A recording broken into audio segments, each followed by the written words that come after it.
सल्लल्लाहु तआला अलैहि वसल्लम अस्तग़फिरुल्लाह कुल्ल ज़ुनूबी या सत्तारो या गफ़ारो बिहक़्क़ि मख़दूमे कायनात व मौलाए कायनात व सरकारान हसनैन करीमैन अलैहि रहमतुर रिज़वान अस्तग़फिरुल्लाह कुल्ल ज़ुनूबी या सत्तारो या गफ़ारो बिहक़्क़ि शेख़ अब्दुल क़ादिर जीलानी रूह रूहानी रूह रब्बानी मुहीउद्दीन शेख़ अब्दुल क़ादिर जीलानी अग़िस्नी व अमदिदनी व नव्विरनी व अस्क़िनी व अतनी व अक्रिमनी व अंसुरनी व अंज़ुरनी व रहमनी व हफ़ज़नी व अरशिदनी। अस्सलामु अलैकुम व रहमतुल्लाहि व बरकातुहू। आक़ा करीम सल्लल्लाहु अलैहि वसल्लम की बारगाह नूर व करम में इस यकीन, इस एतमाद और इस एतिक़ाद यक़ीन के साथ आप दुरूद शरीफ पढ़ें कि आप हुज़ूर की निगाह में हैं। याद रख लें, आप ये आपके ईमान का हिस्सा होना चाहिए कि आपको हुज़ूर देख रहे हैं। अगर ये ख्याल नहीं है तो हम अभी ख्याल खाम की तरफ हैं। ठीक है, मोबाइल ऐसा है। तो बहरहाल आप अपना अकीदा ये बनाएं कि आप हुज़ूर की बताएं, हुज़ूर की निगाह में है। अगर ये आप पर गालिब आ गया तो खुदा की कसम कल जब कोई झूठ बोलने के लिए कहेगा तो आप डर जाओगे कि हम तो हुज़ूर की निगाह में हैं। कल जब कोई फहश बात, बाजारी बात करने के लिए कहेगा तो आप कहोगे यार भाई खालिद इस्माइली साहब के घर पर जब हमने हुज़ूर की मौजूदगी के बारे में समात कर लिया है तो क्या हुज़ूर की निगाहों के सामने हम झूठ बोलेंगे? कोई रिश्वत की बात करेगा आगे चल के किसी कारोबार में तो उस वक्त जब अपने हाथों को बढ़ाना नफ्स की वजह से, तो यकीन कर लेना कि आपको हुज़ूर देख रहे हैं। अगर ये अकीदा आप पर गालिब आ गया तो यही मजलिस आपके लिए बायस बरकत है। वरना किसी के दिल पर चल करके किसी के जज्बात और इसके एहसासात को कारपेट बना के उस पर बहुत देर तक कब्जा जमाना ये बहुत आसान काम है। लेकिन जिसके घर में आज आपको हुजूर की मजलिस में बैठने का शरफ हासिल हुआ है ना, तो कम से कम आपका भी फर्ज बनता है कि आप यहाँ से कुछ लेके जाएं। आज का नजरिया आपका यही होना चाहिए कि आप हुजूर की, दिल से बोले हुजूर की निगाह। ये बातें आप याद कर लें। फिर अब पूरी जिंदगी कोई बताए कि न बताए, पता नहीं मेरी जिंदगी की आखिरी रात ही क्यों ना हो, आप अपनी जिंदगी की सारी रातों को मुनव्वर कीजिएगा इसी यकीन पर कि आपको हुजूर देख रहे हैं। ठीक है, इसी यकीन पर कि आपको हुजूर देख रहे हैं। इस हवाले से मैं दो बात करूंगा, फिर तकरीबन 4-5 नात खां हैं उनके मुकद्दस नामों का ऐलान करूंगा। अजीब बात है, आवाज अल्लाह ने दी उनको, अपने माँ बाप की दुआओं के साए में परवरिश पाए, लेकिन तौफीक इलाही देखें आप, वो तारीफ भी करते हैं तो मदीने वाले की करते हैं। ये हुजूर की तारीफ ये बड़े मुकद्दस लोगों के हिस्से में आई है। मजाल है कोई कितनी भी आवाज का मालिक हो, माइक पर आके अपने बाप की बात कर दे, अपने खानदान की तारीफ कर दे, ऐसा हो ही नहीं सकता। क्यों? इसलिए कि जबान हुजूर के जिक्र के लिए मिली है। आपको मालूम है जब हम और आप अपनी माँ के पेट में थे ना, हम और आप जो अपनी माँ के पेट में थे ना, उस वक्त हमारी जो ग़िज़ा थी, हमारी खुराक थी, वो कहाँ से हमारे पेट में ट्रांसफर होती थी? पढ़े लिखे लोग हैं, मालूम है ये नाफ है, नाफ यहीं से एक पाइपलाइन लगी हुई थी और फिर हमें इसी पाइपलाइन के जरिए से हमारी माँ की जो बॉडी की खुराक थी वो हमें मिलती थी। उसकी कौन सी खुराक हमें मिलती थी? इशारे में एक बात सुन लें। ये उसूल है औरतों का कि उनके कुछ अय्याम नापाकी के गुजरते हैं तो वो जो ब्लड उनका जाहिर होता है वही ब्लड माँ के पेट में बच्चे की खुराक बनता है। ठीक है, वही ब्लड बच्चे की खुराक बनता है। एक सूफी बुजुर्ग से पूछा गया कि जब ऑलरेडी पहले से उस बच्चे के माँ के पेट में मुंह का रास्ता मौजूद है, फिर इसे एलिमिनेशन लगाकर बंद कर दिया गया, फिर एक नया रास्ता नाफ के जरिए से खोलने की जरूरत क्या थी? है ना सवाल? समझ गए? इस तरफ से उसे रिस्क देने की पाइपलाइन लगा के देने की जरूरत क्या थी? उसने फरमाया, उस बुजुर्ग ने फरमाया, उसकी वजह यह है ना कि जो माँ की वजूद की जो खराब खून की लकीरें होती ना, वही ग़िज़ा बनती है उसकी औलाद के लिए। तो अल्लाह नहीं चाहता कि मैं इसको उस रास्ते से बच्चे के पेट में पहुंचाऊं जो जिस रास्ते के जरिए से पैदा होने के बाद मेरे हबीब पर दुरूद पढ़ने वाला। मेरे हबीब पर नात के पाकीज़ा नगमे निछावर करने वाला, जिस पाकीज़ा ज़बान को जब हरकत देगा तो जिक्र मुस्तफ़ा में वो ज़बान शामिल हो जाएगी। तो अल्लाह ने तो इतना पाक बना के हमें साफ सुथरा शफाफ, माँ के पेट में जहाँ गुंजाइश थी हम नापाक अपनी ज़बान को कर सकते थे, जबकि वो ब्लड नापाक नहीं होता माँ के पेट में। लेकिन एहतियात देखें परवरदिगार आलम, उसके हबीब के जिक्र का मामला था, उसने हमें ऑलरेडी हमारी ज़बान को शफाफ रखा। लेकिन अजीब बात है, पैदा होने के बाद हम इसी ज़बान को झूठ में इस्तेमाल करते हैं। नारे तकबीर, नारे रिसालत, नबीरे कुतुबे बनारस, नबीरे कुतुबे बनारस हजरत अल्लामा मौलाना मुफ्ती मोइनुद्दीन अहमद साहब क़िबला। नारे तकबीर, नारे रिसालत।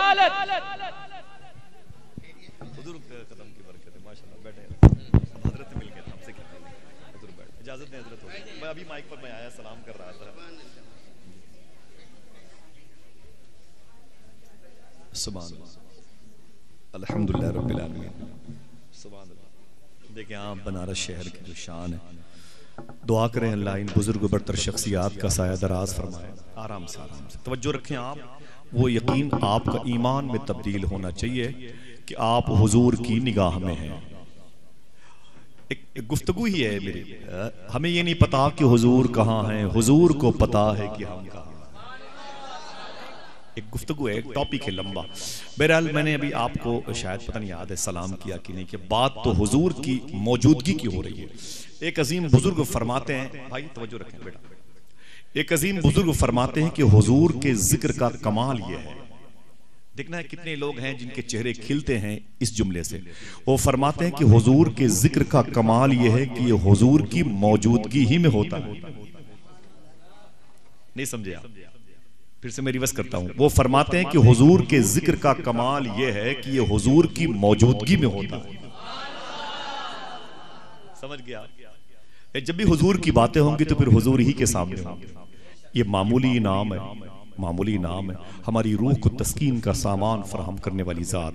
तो अकीदा आपको ये रखना है आज की महफिल में जब जाएं तो कि आप हुजूर की निगाह, ये अकीदा आप लेके चले गए ना तो खुदा की कसम फिर हम जहां पर दफन होने वाले होंगे, मुर्दे हमारा दफन होने से पहले इस्तकबाल करेंगे। और अगर हुजूर की पाकीज़ा सीरत व सूरत व अक़वाल से अपने आप को बदल लिया तो वो मुर्दे एहतजाज भी कर सकते हैं। अरे मेरे मौला, मुझे अपने जुर्मों की सजा मिल रही थी, प्लस ये इतना बड़ा जालिम और जाबिर हुजूर के कौल का मजाक उड़ाने वाला मुझे किस जुर्म की सजा के तहत मेरे बगल में दफन हो रहा। मेरी बात समझ गई? आइए दोस्तों बात करते हैं हुजूर की। दो बात मुझे करनी है, उसके बाद ये 3-4 नातखां उनके मुबारक नामों का और हजरत के नाले इनके सदक़े में ऐलान करना है। फिर इंशाअल्लाह हजरत भी तशरीफ लाए, इसके बाद हुजूर सरकार गुलजार मिल्लत भी तशरीफ लाने वाले। आप देखेंगे फिर ये जमीन जमीन नहीं होगी, फिर आसमान यही होगा इंशाअल्लाह। कहते हैं आप हुजूर की निगाह में, आप इसे फॉलो करेंगे इंशाअल्लाह। बस अगर कर ले तो फिर ये जलसा आपके लिए तब्दील करने का बाइस बन जाएगा। अल्लामा अली बल्खी हैं, बल्ख यमन में है, इब्राहिम बिन अदम यहीं के बादशाह थे, अब मस्कत ओमान में लेटे हुए हैं। अल्लामा अली बल्खी हैं। मेरी निजामत से हट की चीजें हैं, सुन ले आप ताकि अशारों में आपके वक्त ज़ाया न हो। अल्लामा अली बल्खी हैं। रमजान शरीफ के महीने में एक शख्स ने इनसे सवाल किया, अय अली बल्खी, अगर रमजान के महीने में थोड़ी सी उल्टी हो तो क्या रोजा टूट जाता है? सवाल समझ लिया? उसने अली बल्खी से पूछा, अय अली बल्खी, थोड़ी सी उल्टी होने पर क्या रोजा टूट जाता है? जवाब पहले सुन लें कि रोजा नहीं टूटता जब तक मुंह भर उल्टी ना हो। पूछे हजरत से, रोजा ऊंचे बोले, रोजा नहीं टूटेगा। लेकिन अल्लामा अली बल्खी से जैसे उसने सवाल किया, अय अली बल्खी, क्या रोजा टूट जाता है? अली बल्खी ने फरमाया, हाँ हाँ टूट जाता है। वो अपने घर चला गया, अली बल्खी अपने घर चले आए। कहते हैं कि वो तो सो गया होगा, लेकिन जब मैंने सोने की कोशिश की, मेरी आंखें लगी तो हुजूर ख्वाब में। बात बल्ख यमन की है, यमन में बल्ख है। जरा सोचो, हुजूर ख्वाब में आ गए। अगर ये जुमला आप तक रहनुमाई के लिए घर तक पहुंच गया, कल कारोबारी चेयर तक पहुंच गया, परसों मंडी में चला गया, आप अपने कारोबार के लिए जब दूसरों से दोस्ताना आप मुआशी तौर पर अपने मुआहदे कंप्रोमाइज के लिए अपने हाथों को आगे बढ़ाए ना, तो खुदा की कसम ये यकीन रखें, ईमान रखें, ईमान आपका ये होना चाहिए आप हुजूर की निगाह में। ठीक है, आप हुजूर को हुजूर देख रहे हैं, बस आपको यही फॉलो करना है इंशाअल्लाह। बोले ठीक है, दुआ कर अगर ये गालिब आ गया तो खुदा की कसम फिर आप नहीं, आपकी वजह से हम जैसे बहुत सौ की बख्शिश हो सकती है इंशाअल्लाह। कुछ जिम्मेदारियां समझो, सारी जिम्मेदारियां पीराने निज़ाम मशाइख किराम की नहीं, कुछ हमारी और आपकी भी जिम्मेदारियां बनती है। अल्लामा अली बल्खी कहते हैं ख्वाब में हुजूर आ गए, हुजूर ने फरमाया ए अली बल्खी तूने दिन में गलत मसला बयान कर दिया। क्या फरमाया हुजूर ने, तवज्जो रखिए इधर देखें, दिन में गलत मसला बयान कर दिया। अल्लामा अली बल्खी कांपने लगे। हुजूर ने फरमाया कि ए अली बल्खी जब तुमसे दिन में एक शख्स ने पूछा क्या थोड़ी सी उल्टी होने पर रोजा टूट जाता है, तुमने क्या कहा? हाँ टूट जाता है। ऐ अली बल्खी थोड़ी सी उल्टी होने पर रोजा नहीं टूटता, नहीं टूटता, नहीं टूटता। इतना कह के हुजूर तशरीफ ले गए। अली बल्खी की आंख खुली, वो कहते हैं उसके बाद से पूरी जिंदगी मैंने किसी को मसला नहीं बताया। हाथ जोड़ जोड़ के चला करते थे और लोगों से कहा करते थे ऐ लोगों आहिस्ता बोला करो, हुजूर सब सुनते हैं। ऐ लोगों किसी को गालियां मत दिया करो, हुजूर को खबर है। ऐ लोगों बाजारी और उरियानियत की फिजाओं से निकलो, हुजूर तुम्हारे आमाल पर नजर रखे हुए। हमें ये नहीं पता कि हुजूर कहाँ हैं, हुजूर को पता है कि हम कहाँ हैं। आपको यकीन रखना, ठीक है, मोबाइल आपके हाथ में आए, आपकी निगाहों की स्क्रीन पर जब वहां पर पहुंचे ना, तो खुदा की कसम आपको यही सोचना है कि आपको हुजूर देख रहे हैं। अगर ये कर लिया तो ठीक है, वरना मुझ जैसे न जाने कितने झूठे लोग जमीन पर बोझ बने हुए हैं, ठीक है। और आप भी ये मत सोचे कि आने वाले वक्तों में हम रहेंगे। इस शहर की बुनियाद रखने वालों के नामो निशान मिट गए, ठीक है। ऐसे एक दिन हमारे नाम के साथ मरहूम का लेबल लग जाएगा और फिर चंद दिनों के बाद हमारी औलादें हमारी कब्रों पर ताश खेलती नजर आएंगी। उनको ये भी नहीं मालूम होगा कि इस कब्र में मेरा बाप दफन है। तैयारी करें, आप तैयारी करें, ठीक है। मेरी बात समझ गए आप लोग, समझ गए ना? दुआ करो अल्लाह हमें हुजूर की मोहब्बत में रच बस कर जिंदगी गुजारने की तौफीक अता फरमाए। एक बात मैंने कर ली आपकी, और मेरे हजरत के माइक पर आने से पहले तकरीबन 2-3 मिनट पहले मैं माइक पर आया था। आखिरी बात कर लूं, इजाजत है? आप इसे फॉलो करेंगे इंशाल्लाह? क्या हमें ये नहीं पता कि हुजूर कहाँ है? हुजूर को पता है कि, ऊंचे बोले हुजूर को पता है। तवज्जो रखें, इधर रखें, सारे काम काज बाद में कर लीजिएगा। तवज्जो रखें, आप हुजूर की निगाह में, आप ऊंची बोले, ऊंची बोले, आप हुजूर की निगाह में। हुजूर को पता है कि यहाँ कौन है, किसकी नीयत क्या है, कौन अपना दाएं बाएं देखने के इरादे से आया है, कौन खाने के इरादे से आया हुआ है, किसकी मर्जी यहाँ क्या है। हुजूर को सब खबर है। जो ये कहता है कि हुजूर को इसकी खबर नहीं, खुदा की कसम उसके ये ना कहने की भी खबर हुजूर को, ठीक है। आखिरी बात सुने, हुजूर आपको देख रहे हैं, यही हमको लेके जाना। इसी बुनियाद पर कितने मर्डर हो गए, कितनी लाशें तड़प गई, कितने बच्चे यतीम हुए, कितने कारोबार उजड़ गए वहाबिया दयाबना से। इसी बुनियाद पर फाइट चल रही है। वजह हुजूर है, हुजूर नहीं है। अब आपकी जिम्मेदारी है, इसे लॉन्च करो, इसको शेयर करो, अपनी औलादों को पहुंचाओ कि आप हुजूर की, ऊंचे बोले, हाथों को उठा के बोले आप हुजूर की, आप हुजूर की। आखिरी बात सुन ले, उसके बाद नातखा के नामों का ऐलान होगा। ये मदीना शरीफ है, एक बुजुर्ग है, उनका नाम है शेख यूसुफ बिन इस्माइल नबहानी। क्या नाम है? शेख यूसुफ बिन इस्माइल नबहानी। नाम है यूसुफ, बाप का नाम है इस्माइल, नबहान उनकी जमीन का नाम है जो फलस्तीन के करीब है जहां वो पैदा हुए। हर 2 महीने 3 महीने पे मदीने शरीफ आते थे। जाने की ख्वाहिश होती तो सुभान अल्लाह भी कह देते। हाँ नहीं, जब मत कहना जब तक मैं ना कहूं, ठीक है, ये तौफीक की बात है। या जब अच्छी बात कोई सुने तो सुभान अल्लाह कह दिया, खुश हो जाया करें। यार मैं ना गया तो क्या हुआ, जो गया उसकी बात। हर 2 महीने पे मदीने शरीफ जाते थे शेख यूसुफ बिन इस्माइल नबहानी।